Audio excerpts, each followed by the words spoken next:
Então, para continuarmos, é, devido a tudo isso que eu vivi na minha infância, né? E aí, como o ciclo estava encerrando, o Senhor disse assim, peraí que eu vou ajeitar você. Esse procedimento no meu cabelo, ele caiu todo, né? E eu fiquei quase careca. Né? Todo o procedimento, é porque eu não sei colocar aqui as fotos, mas se eu conseguir eu coloco. Desse tempo, né? Do processo, de quando aconteceu, enfim. E o meu intuito é que você consiga, né? Saber que existe uma cura para as pessoas que sofrem com distorção da autoimagem. E aí, quando começou a cair, eu fiquei desesperada, porque eu era louca pelo meu cabelo, né? Era o meu cabelo que forjava a máscara que eu queria carregar para aquele tempo. E por que você está falando de máscara, Samara? Porque quando nós temos traumas, né, quando temos feridas abertas dentro da gente, a gente vive de máscaras. Nós construímos uma máscara para que aquilo não nos faça sofrer. E aí a gente é como se a gente adquirisse uma nova identidade, né? Mas você começa a agir de uma forma diferente. Tudo para não sofrer, para não sentir dor. E eu carregava isso comigo. Eu comecei a mudar o meu cabelo desde os meus 15, 16 anos, né? Eu comecei a pintar e eu pintei de várias cores. Eu já fui morena iluminada, eu já fui chocolate, já pintei meu cabelo de ruivo, já pintei meu cabelo de vermelho, vermelhão mesmo, sabe? Cereja. Fui um tempo, muito tempo, depois morena de novo, mas pintada. Não era original. Eu pintei meu cabelo de preto para poder ser morena, porque o meu cabelo nunca chegava num tom que eu queria. O meu cabelo nunca chegava num jeito que eu queria. Os cachos do meu cabelo nunca eram do jeito. Sempre estava desalinhado, sempre estava fora do padrão. Eu olhava e eu não conseguia ver beleza no meu cabelo, eu não conseguia ver beleza em mim. Né? Por mais que eu dissesse, que a minha boca falasse, era algo que eu queria acreditar, mas eu não acreditava. Porque quando eu me olhava no espelho, eu me olhava de acordo com o que todo mundo disse lá atrás que eu era, sabe? Com todos os apontamentos que me disseram lá atrás. Como eu tenho aspectos físicos de negro, né? E assim, meu corpo, ele tem o biotipo, né?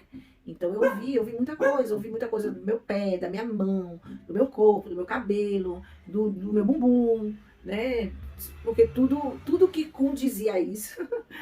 E eu não tô me vitimizando não, gente. É porque, infelizmente, foi a minha história, é a minha realidade. Eu não tenho como mudar, né? Mas eu via muito e eu acreditei. Então eu me achava inadequada. Era como se a minha existência não fosse adequada para o mundo. Porque se tudo em mim era feio, se não tinha nada belo em mim, não tinha nada belo em mim, eu nunca ouvi um elogio a respeito do meu aspecto físico. Sempre ouvi elogios das coisas que eu fazia, por exemplo, eu sempre dancei muito, sempre dancei demais. Então, desde criança que eu danço muito, então eu recebi elogios por causa disso e críticas também. Elogios muito baseados em críticas também. E quando você escuta isso, você não escuta de pessoas de fora, você escuta de pessoas que fazem parte do rol de sua família. Então, a credibilidade enquanto criança para isso é muito maior. E eu acreditei, né? E cresci dessa forma. E muitas pessoas não entendiam qual eram os meus comportamentos, nem eu entendia alguns comportamentos. Tinha época que eu usava maquiagem demais, tinha época que eu usava maquiagem de menos, sabe? E, enfim, pra ver se eu me aceitava, né? E Deus começou a fazer isso em mim, eu não sabia de nada disso, nada versus nada. Eu só descobri isso no processo. Todas as informações que eu estou falando agora. Eu não sabia de nada, eu só achava que eu era uma pessoa que queria mudar o cabelo. Pronto. Ai, virei um ciclo, vou mudar o cabelo. Ai, virei um ciclo, vou mudar o cabelo. Então, pra mim não tinha nada demais, né? Enfim, mas não era. Não era. Tinha muita coisa. E aí eu tive que parar de pintar o meu cabelo, de fazer qualquer tipo de procedimento químico. E aí foi que quando começou todo o processo, porque eu comecei a ver, né, a raiz do meu cabelo, a cor da raiz do meu cabelo. E eu tinha que ficar com ela, não tinha outro jeito, não existia outra forma. Ou eu fazia, eu esperava, ou não tinha outra forma, não tinha dinheiro para botar mega ré. Não tinha dinheiro para comprar peruca, então eu tinha que me conformar em olhar a raiz do meu cabelo sendo virgem, sendo original. E aí, nesse inteirinho, eu comecei a ver e eu comecei a questionar por quê, né? Por que aquilo estava acontecendo? Eu já tinha feito tanta coisa nesse cabelo. Eu já tinha feito atrocidades nesse cabelo, nunca tinha acontecido isso. Mas dessa vez aconteceu. Meu cabelo ficou parecendo milho, cabelo de milho. Eu tirava assim, sabe? E aí só ficou mesmo que ainda tinha um pouquinho, mas ainda de tinta, de química, mas não tinha a química daquela agressão.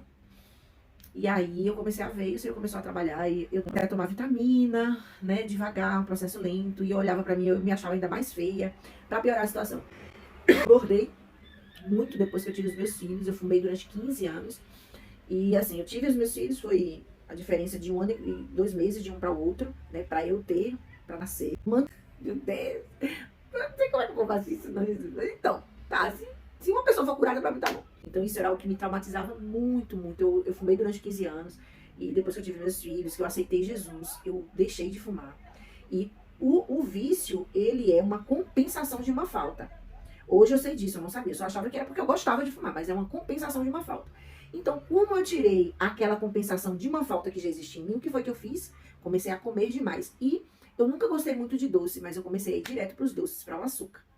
E aí, gente, eu fiquei muito acima do meu peso. Eu cheguei a pesar 105 quilos.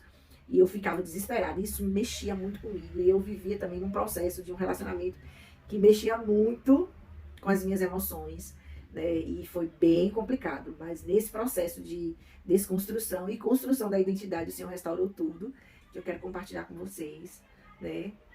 E que seja bênção na vida de vocês, como foi na minha. Jesus, ele consegue ressignificar todas as histórias. Ele consegue dar um novo brilho até as coisas ruins que nos aconteceram, sabe? E hoje eu sou muito feliz com o que eu vejo, com o que eu vivo. Eu me aceito. E isso foi muito importante para mim. E eu quero compartilhar com vocês.